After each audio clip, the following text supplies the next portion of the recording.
আসসালামু আলাইকুম ওরহমতুল্লাহি ওবরকাতু। আজকের এই ভিডিওতে আমি দেখাইব ফোনপের মাধ্যমে দিয়ে আপনারা মোবাইল রিচার্জ কিভাবে করবেন। যারা জানেন না আজকে তাদের জন্য এই ভিডিওটা, আর যারা জানি আমরা এখানে তার কোনো কথাই নাই। তো এখানে দেখতে পারবেন রিচার্জ এন্ড পে বিল একটা অপশন আছে, এর নিচে দেখতে পারবেন আরেকটা অপশন আছে মোবাইল রিচার্জ হয়ে একটা অপশন আছে, এইটাতে ক্লিক করে দিয়ে দিবেন। যেহেতু আমরা এখান থেকে মোবাইল রিচার্জ করবো, এখানে ক্লিক করার বাদে আপনারা সামনে আরেকটা ইন্টারফেস এরকম ওপেন হইব। যে মোবাইল নম্বরটা আপনি রিচার্জ করবেন এই মোবাইল নম্বরটা যে আপনার মোবাইলে সেভ করা না থাকে উপরে দেবেন সার্চ বয়ের নম্বর হয়ে একটা অপশন আছে, এখানে এই নম্বরটা আপনারা দিয়ে দিবেন।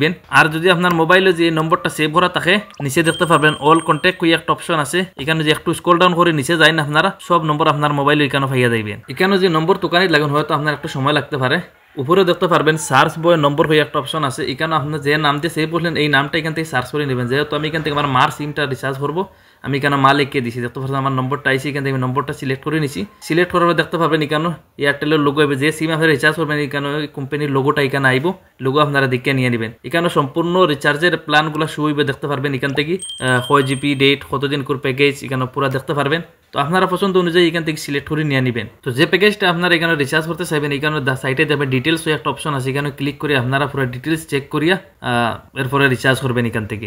আমি এখান থেকে রিচার্জ করবো 249 একটা প্যাকেজ আছে, 28 দিন ভ্যালিড আর 1 জিবি ডেটা দেখতে পারতেছেন এখানে, এটাই আমি আজকে রিচার্জ করবো। এখানে তো ক্লিক করে দিব। এখানে ক্লিক করার বাদে দেখতে পারবেন এখানে প্যাকেজটার থেকে ডিটেলসটা দেখতে পারবেন, কলস আনলিমিট 1 জিবি ডেটা দেখতে পারতেছেন, 100 SMS ডেইলি আছে, ভ্যালিড 28 দিন দেখতে পারতেছেন এখানে। একদম নিচে দেখতে পারবেন একটা অপশন আছে প্রসিড টু পে ওই একটা অপশন আছে, এটাতে ক্লিক করে দিয়ে দিবেন। এখানে ক্লিক করার বাদে আপনার সামনে আরেকটা ইন্টারফেস এরকম ওপেন হইব। এই ফোনপের মাধ্যমে আপনারা যতটা ব্যাংক অ্যাকাউন্ট লিঙ্ক করা আছে এখানে পুরো ব্যাংক অ্যাকাউন্ট শো হইব।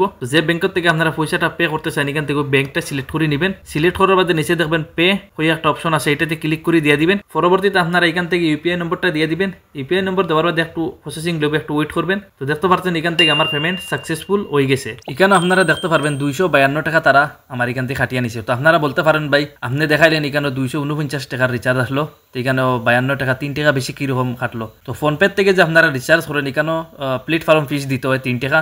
তো এখান থেকে তারা প্রত্যেকটা রিচার্জের মাধ্যমে আপনার রিচার্জও যে টাকা থাকবে এর থেকে 3 টাকা তারা বেশি কাটিয়ে নিব, প্ল্যাটফর্ম ফিস এখানে দিতে হইব। তো আরেকটা অ্যাপস আছে, আপনারা এখান থেকে আমার ভিডিও ডিসক্রিপশনে লিঙ্ক পাইয়ে যাইবেন। যদি আপনারা এখান থেকে রিচার্জ করেন উল্টা আরও 3-4 টাকা আপনারা কমিশন পাইবেন। তো অ্যাপসটা আপনারা আমি লিঙ্ক ডিসক্রিপশনে দিয়ে দিব, এখান থেকে আপনারা ডাউনলোড করে নেবেন আর এখান থেকে রিচার্জ করবেন। আপনার যে কোনো রিচার্জ এয়ারটেল, বিএসএনএল, জিও যেটাই রিচার্জ করেন এখান থেকে উল্টা আরও 3-4 টাকা আপনারা কমিশন পাইবেন। অ্যাপসটার লিঙ্ক আমি ভিডিও ডিসক্রিপশনে দিয়ে দিছি, আপনারা এখান থেকে ডাউনলোড করে অ্যাকাউন্ট বানাইয়া আর রিচার্জ করি এরকম কমিশন পাইতে থাকুন। যদি আজকের এই ভিডিওটা দেখে যে কিছু উপকার হয় আমার চ্যানেলটি সাবস্ক্রাইব করবেন আরও এইরকম ভিডিও পাওয়ার জন্য।